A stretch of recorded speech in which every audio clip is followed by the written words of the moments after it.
Herlin Budol sinagot ang pag-deny ng ninang ni Bea Bores, napahiya pero naiintindihan? Mga kachika, akalain yung na-reject bilang ninang si Herlin Budol at hindi lang basta-basta kundi galing pa sa isa sa mga nakasama niya sa showbiz, si Bea Bores? Sa vlog kung saan kasama si Bea, nagpresenta si Herlin na maging ninang sa magiging panganay nito. Pero ang ending, napano si Bea. Boom! Intriga agad, di ba? Pero bago tayo malunod sa chika, sa guesting niya sa Fast Talk with Boy Abunda, ikinuwento ni Hipon Girl, puno na raw yung listahan niya. Ayun naman pala mga kachika, simple lang pala ang rason. Pero teka, bakit naman kaya nag-aya pa si Herlin in the first place?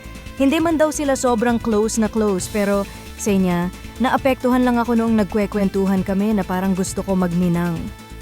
Dahil lang pala sa kwentuhan sa vlog at doon na pala nabuo ang desire ni Herlin na mag-volunteer. Pero bakit naman kaya siya naapektuhan mga kachika? Hanash pa niya, gusto ko magninang kasi parang kulang siya ng protector. Pero pag-amin naman ni Herlin, hindi man daw siya yung tipo na mag-guide. Pero gusto lang niyang may taong magpoprotekta kay Bea with or without camera. Kaya naman sa naging sagot ni Bea, inamin ni Herlin ang tunay niyang naramdaman. Hindi naman ako nasaktan, pero pag-amin din niya, napahiya lang ako kasi daw noong time na yon hindi raw niya naisip. At sa dami raw nang nagtatag sa kanya online na wag na daw sana mag-offer sa mga ganong sitwasyon. Kaya realization ni Herlin, natutunan ko yon sa issue na yon na parang wag kang magbo-volunteer. Kaya sa huli, hindi siya against sa decision ni Bea at eto na lang nasabi ni Herlin sa issue. Hindi sumama yung loob ko, mas naintindihan ko nga yon eh.